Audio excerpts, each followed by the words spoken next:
दोस्तों, जैसे कि आपको पता है, पिछले 1.5 महीने से हमारी लद्दाख सीरीज चल रही थी, जो कि आज खत्म हो रही है। और मुझे उम्मीद है कि इस सीरीज के सारे एपिसोड भी आपने देख लिए होंगे। पर अगर अब भी कुछ एपिसोड आपके देखने बाकी है, तो मैंने लद्दाख सीरीज के सारे एपिसोड की लिंक ऊपर आई बटन पे दी है, जहां पे क्लिक करके आप देख सकते हैं। और आगे भी हमारे ऐसे अच्छे अच्छे वीडियोस और शॉर्ट फिल्म आपसे मिस ना हो, इसलिए प्लीज जल्दी से चैनल को सब्सक्राइब और बेल आइकन को प्रेस करें, ताकि जैसे ही हम कोई नया वीडियो अपलोड करें, सबसे पहले आप तक पहुंच जाए। Hello friends, my name is Avinash और आप देखना शुरू कर चुके हैं सिनेमैटिक फिल्म्स। तो चलिए शुरू करते हैं।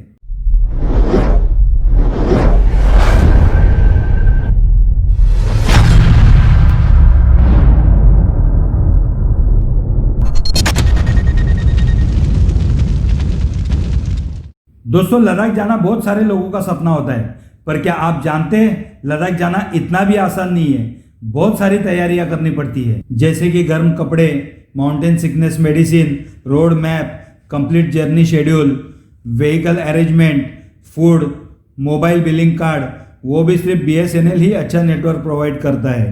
और ऐसे कई अनगिनत अरेंजमेंट हमें घर से ही करके निकलना पड़ता है, ताकि वहाँ इतनी दूर हमें कोई तकलीफ ना हो। मुझे याद है कि जब हम लद्दाख गए थे, तब 2 दिन हम सिर्फ रूम में ही रहे थे। और जब हम खाना खाने के लिए बाहर निकलते थे, थोड़ी ही दूर चलने के बाद हमारी सांस फूलने लगती थी। वैसे तो लद्दाख आप कभी भी जा सकते हैं, लेकिन वहाँ पे जाने का बेस्ट टाइम जून से अगस्त का होता है। तब लद्दाख का मौसम गर्म रहता है और लगभग सभी वहाँ पे सरवाइव कर सकते हैं। पर हम नवंबर में गए थे, तब मौसम पूरी तरह से बदल गया था।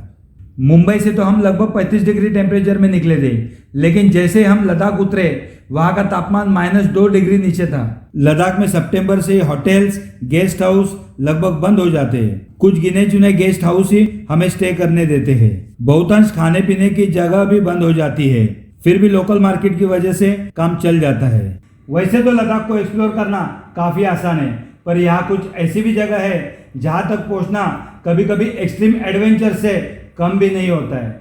उन्हीं जगहों में से एक है खारदुंगला टॉप। सो गाइस, अगले दिन का जो हमारा सफ़र था वो नुब्रा वैली का था। और नुब्रा वैली का जो सफ़र था वो खारदुंगला टॉप से होते हुए गुजर रहा था। और खारदुंगला टॉप वही है जो वर्ल्ड का हाईएस्ट मोटरवेबल रोड है, जिसको बॉर्डर रोड ऑर्गेनाइजेशन ने बनाया हुआ है। तो बस उसी के सपने लेके हम रात को सो गए। अगले दिन सुबह ही मानो सूरज अब भी बर्फ की चादर ओढ़े सो रहा था, क्योंकि कहते हैं ना कि लद्दाख का मौसम कब अपना मिजाज बदलेगा कुछ कह नहीं सकते। वहाँ के जो लोकल लोग थे उन्होंने हमसे कहा था कि खारदुंगला टॉप पे जो मौसम है वो काफ़ी ख़राब हो चुका है, क्योंकि रात भर वहाँ पे काफ़ी बर्फबारी हुई है। ये सुनकर ही हमारे दिल में थोड़ा सा डर हो गया कि अब क्या होगा। लेकिन डर के साथ साथ में मन में थोड़ा सा रोमांच उठ रहा था कि जो सोच के हम नवंबर महीने में लद्दाख का टूर जो प्लान किया था एक्सट्रीम लेवल का, वो एक्सट्रीम लेवल का एडवेंचर हमें एंजॉय करने मिलेगा। और मानो मौसम भी हमें कह रहा था कि आज कुछ तूफानी करते हैं। तो बस सोच लिया कि बस जाना है तो बाइक पे जाना है, लेकिन जितने भी सेफ्टी प्रिकॉशंस है वो साथ लेके जाना है। तो जैसे ही हम खारदुंगला टॉप पे पहुंचने वाले थे, हम पहुंच रहे थे, उतने में हमने देखा कि हमारा एक जो दोस्त है जो हमसे आगे बाइक पे गया हुआ था, वो भागते हुए आके हमें कुछ इशारों से कह रहा है। तो हम वो देख के ही दंग रखे कि भाई क्या हो गया करके। तो उतने में उसने हाथी हुई सांस से कहा कि अपने जो 2 बाइक है जिसमें 4 राइडर्स थे, वो बुरी तरह से स्लिप हो चुके हैं और उनकी हालत शायद खराब हो सकती है। और पहले तो वो जो दोस्त अपने जिसने हमें इन्फॉर्मेशन दी थी उसकी हालत खराब थी, क्योंकि उसको ऑक्सीजन लेने में बहुत तकलीफ हो रही थी।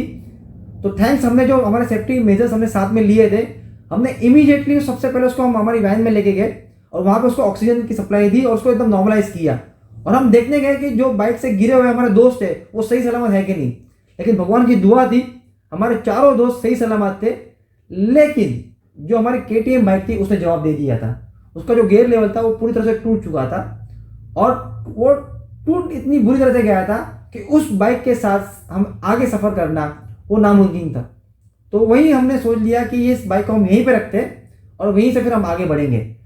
तो वहाँ के जो आर्मी के जवान थे उन्होंने हमें कहा था कि भाई आपको जो भी करना है 20 मिनट से ज़्यादा मत करना है, यानी 15 से 20 मिनट वहाँ पे मैक्सिमम टाइम है। आपको जो भी फोटो सेशन करना है या जो भी एक्टिविटीज़ करनी है या तो जो भी आपको बैनर्स आप आपके साथ में लेके आए उसको एक्सपोज करना है, 20 मिनट से ज़्यादा मत करना, क्योंकि 20 मिनट से ज़्यादा वहाँ पे करोगे तो मौसम आप पे हावी हो जाएगा और आपके नाक से खून निकलना शुरू हो सकता है, या तो आपको ब्रीथिंग इश्यूज हो सकता है, या तो आपके जो सर में दर्द हो सकता है, आपको वर्टिगो हो सकता है। ऊंचे पहाड़ हो या गहरी खाई हो, चारों तरफ बर्फ ही बर्फ जो थी वो नजर आ रही थी। तो उसकी वजह से वहां पे एक लंबा ट्रैफिक जाम लग गया था। तो ट्रैफिक जाम की वजह से जैसे ही लोग धीरे धीरे आगे बढ़ रहे थे और अपनी गाड़ी स्टार्ट कर रहे थे, वो गाड़ी फिसल के अब जो थी वो खाई की तरफ बढ़ रही थी। तो उन सभी टूरिस्ट की मदद करने के लिए जो भारतीय जवान थे वो सिया तान के वहां पे खड़े थे।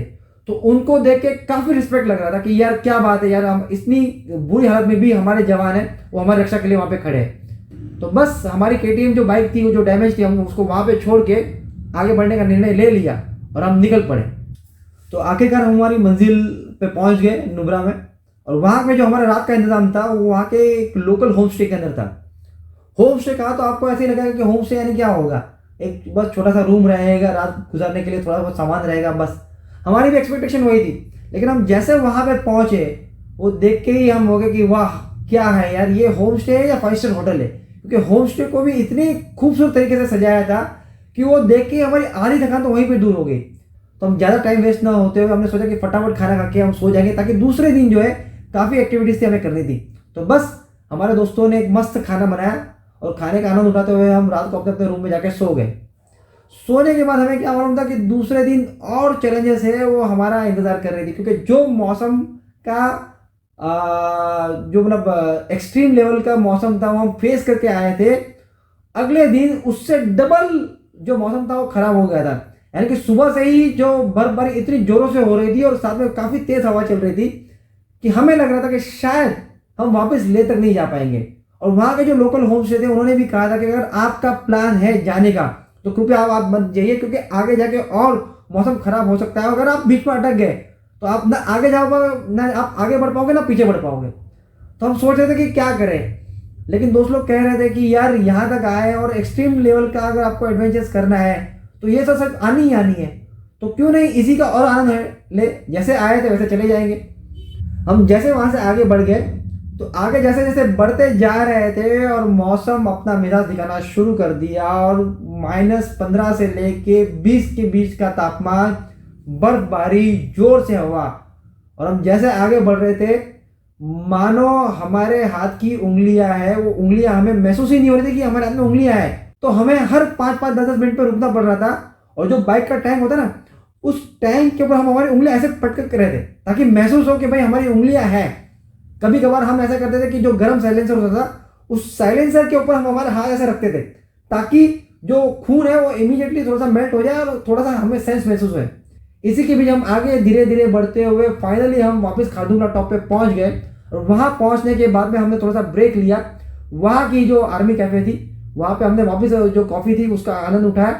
कॉफी पीने के बाद में जो हमारी KTM बाइक थी जो डैमेज हो गई थी उस बाइक को हमने लिया और वहां से लेके हमारे होम तक का जो सफर था वो काफी ढलान वाला था। तो उस बाइक को न्यूट्रल के अंदर ही हम नीचे ढलान तक उतर के लेके आए और फाइनली हम हमारे होम स्टे में पहुंच गए। और जैसे हम हमारे होम स्टे में पहुंचे और हम हमारे रूम की तरफ बढ़ रहे थे तो वो जो एक सेटिस्फेक्शन था ना हर एक के चेहरों पे, जाने से पहले सबके चेहरे डरे हुए थे, लेकिन आने के बाद में जो सबके चेहरों पे खुशियां थी और एक दिल में एक वो बोलते ना एक संतुष्टि थी कि यार जिस सोच के साथ हम लद्दाख आए थे वो भी ऑफ सीजन में कि यार कुछ तूफानी करेंगे, कुछ एडवेंचर्स करेंगे, वो हमारा मकसद है वो पूरा हो रहा था। खारदुंगला के एक्सट्रीम राइड्स के बाद हमने यहाँ के लोकल मॉन्यूमेंट्स को एक्सप्लोर किया था। उसके बाद हम एक ऐसी जगह पे जाने की तैयारी में जुट गए थे जिसका नाम है पैंगोंग लेक। सो गाइस अगले दिन का जो हमारा सफर था वो वर्ल्ड फेमस पैंगोंग लेक का था। और बस पैंगोंग लेक का आप नाम सुनोगे तो आपके जो ख्याल में वो खूबसूरत नीली झील, 3 इडियट्स, ये सब आपके दिमाग में आना शुरू हो जाता है। तो हम सोच रहे थे कि चलो यार जबरदस्त नज़ारा रहेगा। लेकिन वहाँ जाने से पहले जो हमारे लोकल गाइड थे टुंडुप और वहाँ के जो और लोकल लोग थे उन्होंने कहा था कि नुब्रा तो आप बाइक पे चले गए लेकिन यहाँ पर है आप एटलीस्ट कार करके जाइए, क्योंकि मौसम तो ठीक है लेकिन वहाँ का जो रास्ता है उसमें काफ़ी जो वहाँ पे बॉर्डर ऑर्गेनाइजेशन है उनका काम चल रहा है, तो बाइक पे जाना थोड़ा सा तकलीफदायक होगा। हालांकि जो हमारा ड्रीम था एक एक्सट्रीम एडवेंचर टूर का, काफ़ी हद तक वो तो पूरा हो गया था। और उसमें भी जो हर एक बाइकर का एक सपना होता है कि खारदुंगला टॉप पे वो बाइक के ऊपर जाए, वो भी हमारा पूरा हो चुका था। तो बस जो मकसद था वो तो पूरा हो चुका था। तो हमने सोचा कि क्यों ना एक नुब्रा तक तो बाइक पे गए थे, थकान हो चुकी थी, तो हम सोचा था कि क्यों ना कार के अंदर आराम से मस्ती करते हुए जाएंगे। तो वहीं पे हमने हमारे गाइड को कहा और उसने 2 कार बुक की और उस दोनों कार के अंदर हम सवार होके हम पैंगोंग लेक की तरफ बढ़ गए। तो जैसे ही पैंगोंग लेक का पहला नज़ारा हमने देखा, हमें यकीन ही नहीं हो रहा था कि हम ये नज़ारा हमारी खुली आंखों से देख रहे हैं। हमें ऐसे लग रहा था कि किसी बढ़िया चित्रकार ने अपनी कला से खूबसूरत पेंटिंग बनाई हो और वो पेंटिंग हमारे आंख के सामने रख दी हो, ऐसा अद्भुत नज़ारा था। तो वो जो नज़ारा था वो हम देख के इतने खुश हो गए कि ऊपर साफ नीला आसमान और नीचे साफ नीला पानी और उसके आजू बाजू की जो पहाड़ थे, जो माउंटेन्स थे, शाम की वजह से वहां पे काफी ब्लैक शेडोज थे, लेकिन जिन पहाड़ के ऊपर सूरज की किरणें गिर रही थी वो पहाड़ सुनहरा दिख रहा था। बस वही सोच के हम लगे कि यार जीवन सफल हो गया है लद्दाख में आके। अब बस यही सोच के हम हमारे होम स्टे की तरफ आगे बढ़ रहे थे, तो वहां जाके हमें एक और झटका मिला। तो जितनी भी होटल्स थी, जितने भी पैंगोंग लेक पे जो टेंट थे वो लगे हुए थे, वो सब बंद थे। तो फिर हमारे गाइड ने हमें कहा कि ठीक है एक काम करते, थोड़ा सा आगे जाते, आगे छोटा सा गाँव है, वहाँ का जो लोकल होम स्टे है वहाँ पे कुछ अरेंजमेंट्स है, उसकी ट्राई करते। तो बस हम होम स्टे की तरफ आगे जा रहे थे, लेकिन कंफर्म नहीं था कि होम स्टे में अरेंजमेंट होगी कि नहीं होगी।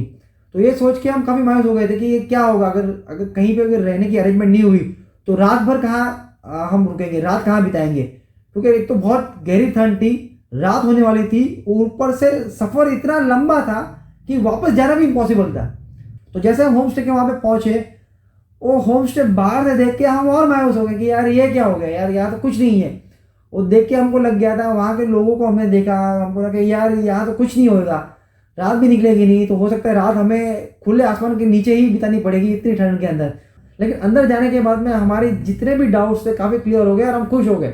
वो जो अंदर का स्टैंडर्ड था होम स्टे का, वो डेफिनेटली सबके मन को भा गया। तो बस हमने फटाफट खाना खा लिया और खाना खाने के बाद मैं सोचा कि ठीक है बाहर है, वो खुले नीले आसमान के नीचे, यानी कि रात तो हो गई थी, तो आसमान के नीचे कैंप फायर करेंगे, थोड़ा बहुत मस्ती वस्ती करेंगे और फिर सो जाएंगे करके। तो बस हमने कैंप फायर की, सभी दोस्त लोग बैठे, कुछ लोग डांस कर रहे थे, कुछ लोग अंताक्षरी खेल रहे थे, जूने पुराने गाने हैं उसका मजा ले रहे थे। लेकिन जैसे जैसे रात बढ़ रही थी हमारी हालत और ख़राब हो रही थी, क्योंकि वहाँ का जो तापमान था वो -7 से 10 डिग्री के बीच में था। हालांकि इससे भी खतरनाक जो तापमान था -18 से 20 का, वो हमने नुब्रा वैली में फेस कर चुके थे। लेकिन यहाँ का जो तापमान था वो 7 से 10 के बीच का था, लेकिन हवा इतनी तेज चल रही थी कि 7 से 10 डिग्री का तापमान भी हमें उस 18 डिग्री वाले तापमान से काफ़ी भारी लग रहा था। एग्जाम्पल के तौर पे हमने जो हमारे पीने की पानी की बोतल थी हमने जो रखी थी, वो पानी की बोतलें भी बर्फ़ हो गई थी। और फिर रात के तकरीबन 3 साढ़े 3 बज गए थे। दूसरे दिन काफ़ी पैंगोंग लेक पे एक्टिविटी करनी थी, तो हम फटाफट जाके सो गए। और सोने के बाद में जो नींद लगी है कि सीधा सुबह अर्ली मॉर्निंग में हम उठे। वहाँ से निकलने के बाद हम पैंगोंग झील पर पहुँच गए। तो बस सब दोस्त लोग झूम रहे थे, नाच रहे थे और मज़ा कर रहे थे।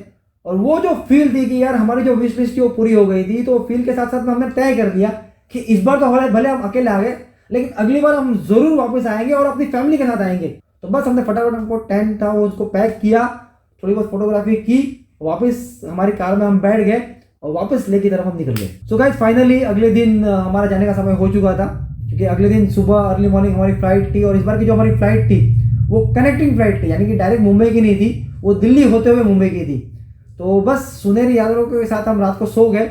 अगले दिन सुबह जल्दी उठते ही फटाफट ब्रेकफास्ट किया और हम एयरपोर्ट के लिए निकल रहे थे।